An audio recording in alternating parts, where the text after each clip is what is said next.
तो आज है डे 7 हमारे 30 डेज ट्रेडिंग चैलेंज का।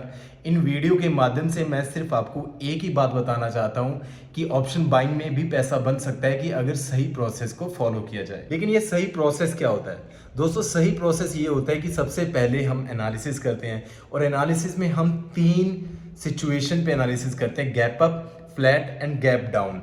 अगर ये तीनों में मार्केट खुलेगा और अलग अलग कंडीशन बनाएगा तो हमें किस तरीके से ट्रेड करना चाहिए। उसके बाद हम प्री मार्केट एनालिसिस में जब हमें पता चलता है कि मार्केट कहाँ पे ओपन हो रहा है तो हम किस प्लान को एग्जीक्यूट करेंगे और किस तरीके से करेंगे, ये सब कुछ आपको इस वीडियोस में सीखने को मिलेगा। उसके बाद मैं ट्रेड कहाँ एग्जीक्यूट करता हूँ, एसएल कितना रखता हूँ, टारगेट कितना रखता हूँ, कौन सा स्ट्राइक प्राइस आपको चूज करना है, ये सब आपको मेरी इस वीडियोस में मिलेगा। तो आप इस वीडियो को एंड तक जरूर देखें और मैं श्योरिटी के साथ बोल सकता हूँ कि ये वीडियोस आपकी ट्रेडिंग जर्नी में बहुत ज़्यादा हेल्पफुल होंगी। तो चलिए दोस्तों शुरू करते हैं। दोस्तों अब हम आ गए हैं ट्रेडिंग प्लेटफॉर्म में, जो कि है ज़ेरोधा। अब हम चलते हैं डेली टाइम फ्रेम में और देखते हैं कि मार्केट कैसा दिख रहा है। दोस्तों डेली टाइम फ्रेम के हिसाब से मार्केट अभी भी अप ट्रेंड में है। कल इसने गैप अप खुल के इस रेंज का ब्रेकआउट दिया था और नीचे आके एक रेंज में फंस के रह गया। दोस्तों जैसा कि मैंने पहले भी आपको बताया था कि डेली टाइम फ्रेम हम मार्केट की डायरेक्शन देखने के लिए देखते हैं एंड 15 मिनट के टाइम फ्रेम में हम सपोर्ट या रेजिस्टेंस फाइंड आउट करते हैं ताकि हम ट्रेड एग्जीक्यूट कर सकें। अब मान लीजिए कि हम अप ट्रेंड में हों तो हमें हमेशा सपोर्ट पे ही ट्रेड एग्जीक्यूट करना चाहिए, और अगर हम डाउन ट्रेंड में हैं तो हमें रेजिस्टेंस पे ही ट्रेड एग्जीक्यूट करने की कोशिश करनी चाहिए। क्यों? क्योंकि इससे हमें मोमेंटम मिलता है और एज ए ऑप्शन बायर हमें मोमेंटम चाहिए होता है। तो डेली टाइम फ्रेम के हिसाब से अगर मान लीजिए मार्केट यहाँ गैप डाउन खुल के इस ट्रेंड लाइन को रीटेस्ट करने आता तो यहाँ से अपसाइड के लिए जा सकता है। ठीक है, अब हम चलते हैं 15 मिनट के टाइम फ्रेम में और देखते हैं कि 15 मिनट में मार्केट कैसा दिख रहा है।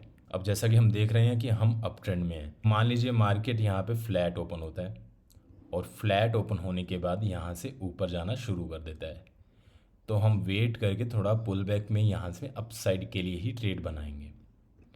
ठीक है, और मान लीजिए मार्केट यहाँ पे खुलने के बाद नीचे की तरफ आता है तो हम वेट करेंगे ये सपोर्ट लेवल के आसपास आए यहाँ पे, और यहाँ पे हम अपना सी का ट्रेड एग्जीक्यूट करने की कोशिश करेंगे। अब दूसरी कंडीशन क्या हो सकती है? मान लीजिए गैप अप खुलता है यहाँ पे, तब इसके लिए कौन क्या सपोर्ट का काम करेगा? ये लेवल इसके लिए सपोर्ट का काम करेगा। तो हम वेट करेंगे कि मार्केट इस लेवल पे आए और यहाँ पे हम सी का ट्रेड एग्जीक्यूट करेंगे। और मान लीजिए यहाँ से ओपन होके ऊपर की साइड में निकलता है तो हम प्राइस एक्शन का वेट करके ही ट्रेड बनाएंगे। मान लीजिए यहाँ पे एक गैप डाउन खुलता है तो इसके लिए ये लेवल रेजिस्टेंस का काम करेगा। मान लीजिए ऊपर जाएगा तो यहाँ से रेजिस्टेंस लेके ये थोड़ा साइडवेज टू डाउन ट्रेंड आ सकता है, और मान लीजिए यहाँ पे ओपन होके ये नीचे की साइड में आता है तो यहाँ पे हम सी का ट्रेड एग्जीक्यूट करेंगे। इस सपोर्ट लेवल पे यहाँ से ये सपोर्ट लेगा। ठीक है दोस्तों, ये हमारी 3 कंडीशन रेडी हो चुकी हैं। हमने प्लान पूरा रेडी कर लिया है। अब हम मिलते हैं प्री मार्केट एनालिसिस में और पता करते हैं कि मार्केट कहाँ पे खुल रहा है और हमें कौन सा ट्रेड और कौन सा प्लान एग्जीक्यूट करना है। दोस्तों मार्केट ओपन हो रहा है यहाँ 25,196 रुपये में। अब यहाँ से 2 पॉसिबिलिटीज़ हैं। मार्केट अगर सीधे डायरेक्ट यहाँ से ऊपर की साइड में जाता है तो हम प्राइस एक्शन का वेट के करके ही ट्रेड करेंगे, एंड अगर यहाँ से नीचे की तरफ आता है तो हम ट्राई करेंगे कि ये सपोर्ट लेवल के आसपास आए तभी हम सी साइड का ट्रेड एग्जीक्यूट करें। चलिए दोस्तों अब हम मिलते हैं जब मैं मार्केट में ट्रेड एग्जीक्यूट करूँगा और मैं उसका आपको लॉजिक समझाऊँगा। दोस्तों यहाँ पे हमने एंट्री बना ली है 186 पे। 25 पॉइंट का हमारा एसएल रहेगा 161 पे, और 50 पॉइंट का हमारा टारगेट रहेगा जो कि 236 रुपये बनता है। 1:2 का हम टारगेट रखेंगे। या तो हम यहाँ एसएल लेंगे या टारगेट लेंगे, एक ही ट्रेड लेंगे। अगर पूरा दिन इसके बीच में घूमता है, हमें टारगेट नहीं मिलता और हमें प्रॉफिट भी नहीं मिलता, तो हम इस ट्रेड को 3 बजे क्लोज़ कर देंगे। ये हमारे रूल है। और दोस्तों मैं एंड में ज़रूर बताऊंगा कि मैंने इसमें एंट्री क्यों ली है।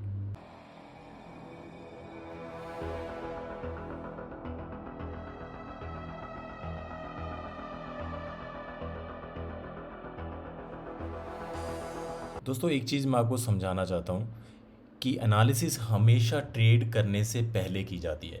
ट्रेड लेने के बाद या तो हम टारगेट का वेट करेंगे या हम सिर्फ और सिर्फ एसएल का वेट करेंगे। इसके बीच में हमें कोई दिमाग नहीं लगाना।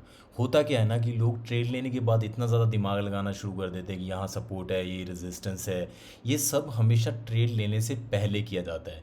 अब इसके बाद हमारे हाथ में कुछ नहीं है। अब मार्केट जो देगा, हमें एसएल लेगा तो भी हम एक्सेप्ट करेंगे, अगर टारगेट देगा तो भी हम एक्सेप्ट करेंगे।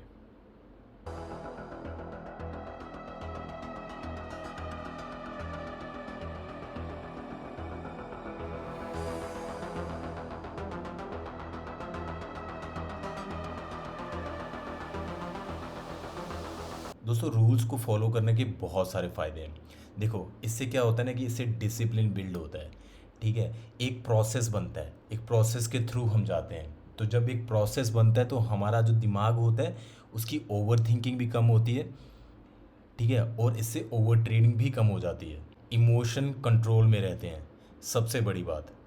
ठीक है, और जैसा कि हम जानते हैं कि ट्रेडिंग में इमोशन को कंट्रोल करना कितना मुश्किल है। और जब अपन रूल बनाते हैं, जब हमें पता होता है कि हमारे ये रूल है, उनको फॉलो करते हैं, तो तब हमारा एसएल भी होता है, तब भी हम खुश रहते हैं, क्योंकि हमें अंदर से पता होता है कि हमने रूल्स को फॉलो किया है और कॉन्फिडेंस आता है अंदर से। तो मैं सबको आपको ये रेकमेंड करना चाहता हूँ कि प्लीज़ आप अपने कोई भी रूल बनाएं। जैसा कि मेरा भी रूल है। ठीक है, मेरा रूल क्या है कि मेरे को दिन में एक ट्रेड करना है, एक लॉट से ट्रेड करना है, 1:2 का मेरे को टारगेट रखना है, बस। ठीक है, इतना ही करना है। अब इससे क्या होगा, मैं आपको दिखाऊंगा मंथ एंड में कि इसका क्या फ़ायदा होता है। इससे क्या प्रूव करूंगा मैं कि हाँ, अगर आप रूल और सही प्रोसेस को फॉलो करोगे तो मार्केट आपको रिवॉर्ड देगा। ठीक है, मैं भी पहले ऐसे करता था। मैं पहले बहुत रैंडम ट्रेडिंग करता था, सारा दिन बैठा रहता था, लेकिन क्या होता था उससे, दिमाग ख़राब। ठीक है, इमोशन डिसबैलेंस हो जाते थे। अब जब से मैंने रूल फॉलो करना शुरू किया है, अब मेरे साथ क्या हो गया है कि अब मैं एक प्रोसेस में आ गया हूँ। अब मुझे पता है कि हाँ, मेरा लॉस भी होगा तो मुझे इतना दुख नहीं होता। मैं हाँ, सिर्फ और सिर्फ मेरे को खुशी तब मिलती है जब मैं अपने जर्नल में लिखता हूँ कि आज मैंने रूल फॉलो किए। यस, जब अपन ये लिखते हैं तो ऑटोमेटिकली क्या ना, वो एक कैरेक्टर बिल्ड होता है, तुम्हारा कॉन्फिडेंस आता है। तो इसलिए मैं सबको बोलता हूँ कि आप प्लीज़ और प्लीज़ अपने रूल बनाओ, उन रूल्स पे स्टिक रहो। आप 1 महीना करके देखो, ये आपकी ओवर ट्रेडिंग कम हो जाएगी, आपका कॉन्फिडेंस वापस आ जाएगा, आपको इमोशन डिसबैलेंस नहीं होगा, आप एक प्रोसेस में आ जाओगे। ठीक है, अगर ये मेरे टारगेट से 1 रुपये से नीचे भी मुड़ के मेरा एसएल हिट कर देगा ना, तो भी मुझे दुख नहीं है, 1% का भी दुख नहीं है। क्यों? क्योंकि मुझे इस बात की खुशी होगी कि मैंने अपना रूल्स को फॉलो किया, मैंने मेरे डिसिप्लिन को फॉलो किया। और मुझे पक्का गारंटी के साथ मैं बोलता हूँ कि अगर आप भी ऐसा करोगे तो आपको मार्केट रिवॉर्ड देगा और मार्केट बहुत इजी हो जाएगी। मैं ये चिल्ला चिल्ला के हर वीडियोस में बोलता हूँ।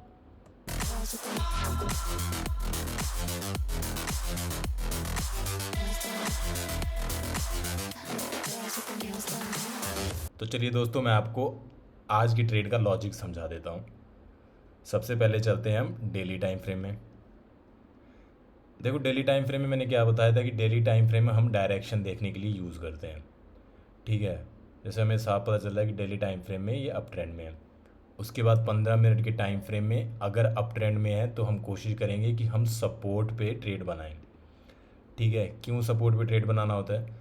क्योंकि हमें वहाँ से अच्छा खासा मोमेंटम मिलेगा और हम ट्रेंड की साइड में ट्रेड बना रहे हैं, तो हमारा एसएल हिट होने के चांस बहुत कम हो जाते हैं।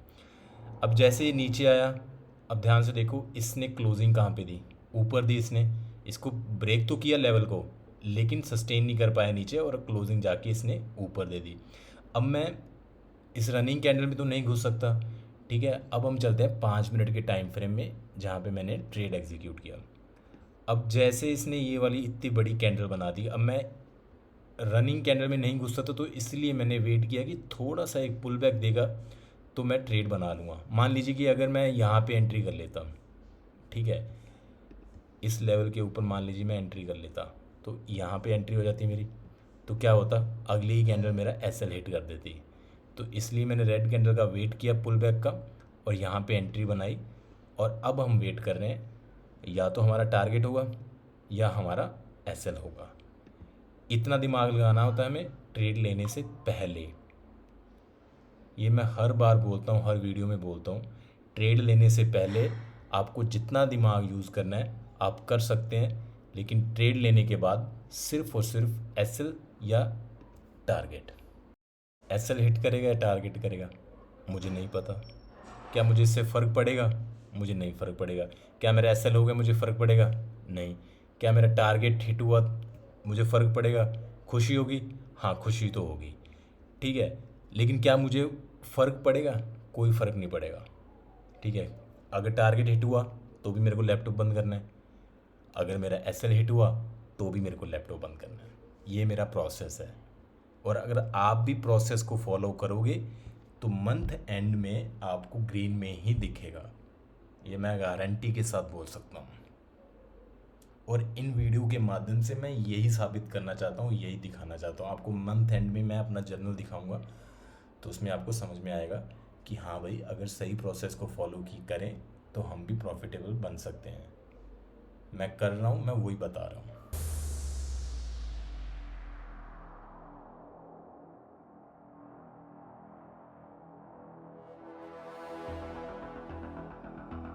अब मैं एक चीज़ आपको और बताता हूँ, ठीक है।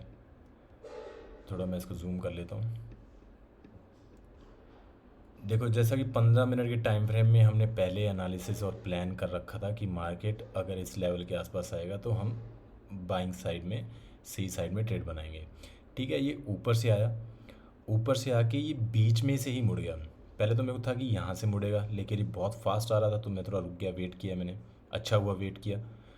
अब जैसे इसको क्रॉस किया तो मेरे को था कि अगर ये यहाँ पे आ जाता ना इस लेवल के पास में, तो मैं क्या करता, जैसे इस लेवल को टच करता ना, मैं वेट नहीं करता कि हाँ दूसरी कैंडल बनाएगा या यहाँ पे कोई मेरे को कुछ सिग्नल देगा, नहीं।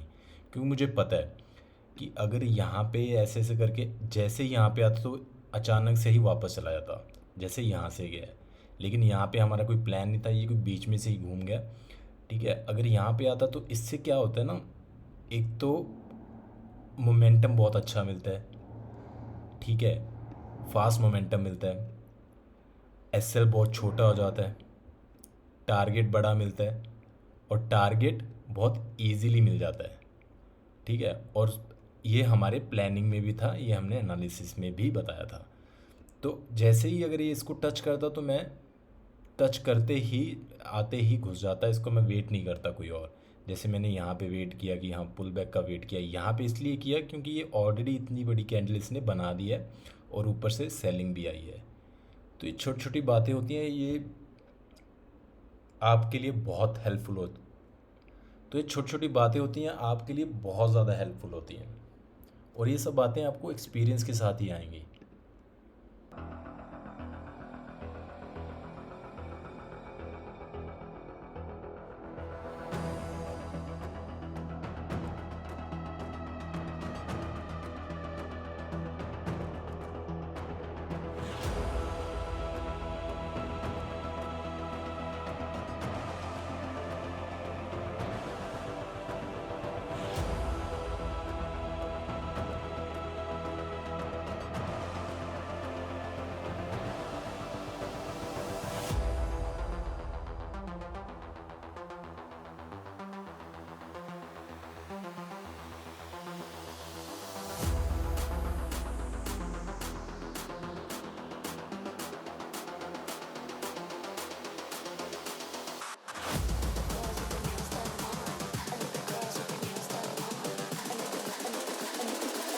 I think the girls with their nails done now.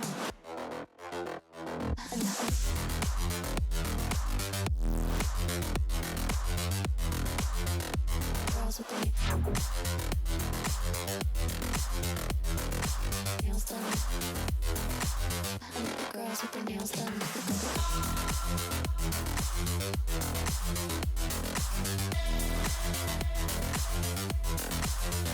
Girls with their nails done.